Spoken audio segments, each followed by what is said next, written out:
আসসালামু আলাইকুম। আপনি যদি হ্যাংলা পাতলা চিকনা হয়ে থাকেন আর যদি ভেবে থাকেন যে মোটা হবেন, তাহলে নিশ্চয়ই আপনার বন্ধু, আপনার বান্ধবী অথবা আপনার আশেপাশে প্রতিবেশী পরিচিত লোক আপনাকে হয়তো হেলথ-ফিট সেবন করার কথা বলেছে। নিশ্চয়ই তারা আপনাকে পরামর্শ দিয়েছে যে আপনি এটি সেবন করুন বা এটি খান, তাহলে আপনার স্বাস্থ্য ভালো হবে। এবং তাদের পরামর্শে হয়তোবা আপনি এটা কেনার চিন্তাভাবনা করছেন। তবে আমি আপনাকে এই ভিডিওতে কিছু গুরুত্বপূর্ণ কথা বলবো। সেটা শুনলে আপনি বুঝতে পারবেন যে আসলে আপনি হেলথ-ফিট খাবেন নাকি খাবেন না। আসলে কি আপনি আপনার সুস্থতা চান নাকি আপনার অসুস্থতা চান? এটা আপনার কতটা বেনিফিট করতে পারে ইত্যাদি, ইত্যাদি। প্রথমে একটা পয়েন্ট বলি। দেখুন, হেলথ-ফিট এই মেডিসিনটি যেই ক্যাটাগরির মেডিসিন, এগুলো সাধারণত বিভিন্ন ইউনানি কোম্পানিগুলো বানিয়ে থাকে, যেগুলো আসলে তেমন নাম ধাম নেই।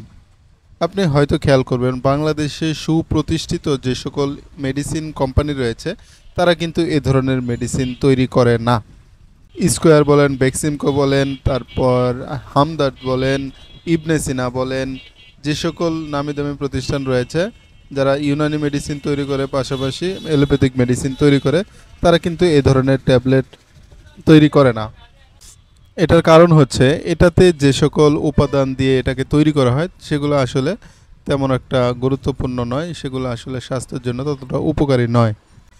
মূলত এই মেডিসিনগুলো স্টেরন জাতীয় উপাদান দিয়ে তৈরি করা হয়, যেটা সাধারণত একটা ডেক্সামেথাসোন ট্যাবলেট খেলেই সেম কাজ করে।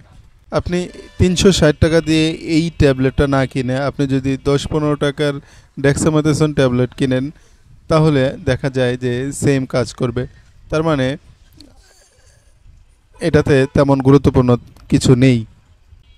হয়তো এটা সেবন করার পর, হয়তো এই হেলথ-ফিট সেবন করার পর কিছুদিনের জন্য আপনার শরীরে ফোলা ভাব আসবে, হাত পা ফুলে যাবে, শরীর ফুলে যাবে, আপনার কাছে মনে হবে আপনি বেশ স্বাস্থ্যবান হয়েছেন।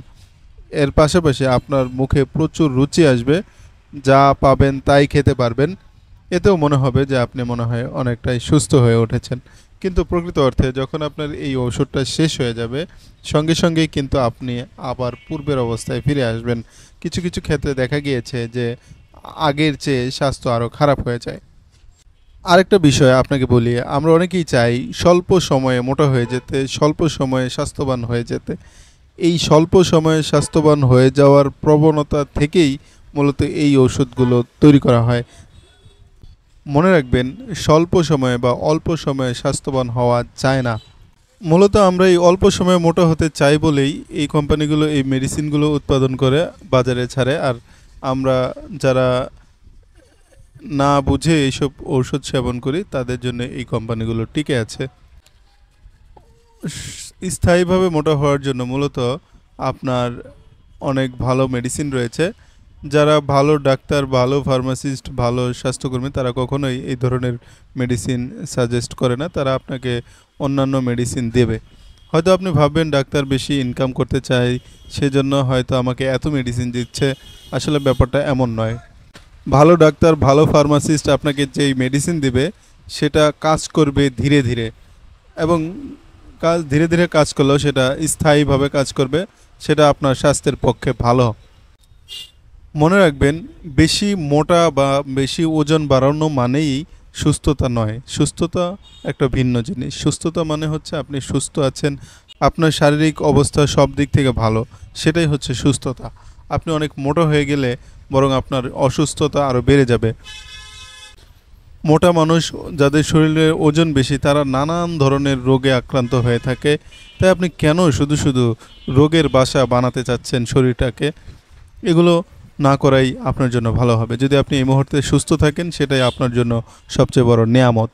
তাই শেষ পর্যন্ত বলবো, এই হেলথ-ফিটের মতো করে আরও অন্যান্য যে সকল মেডিসিন রয়েছে, সেগুলো সবগুলোই অ্যাভয়েড করুন।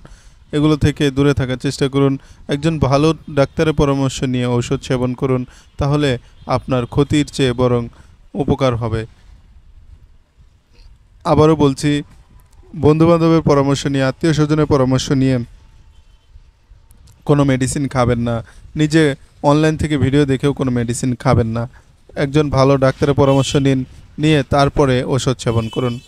সুস্থতাই আমাদের জীবনের সবচেয়ে বড় সম্পদ, তাই এটাকে অবহেলা করা যাবে না। ভালো থাকবেন সবাই। আল্লাহ হাফিজ।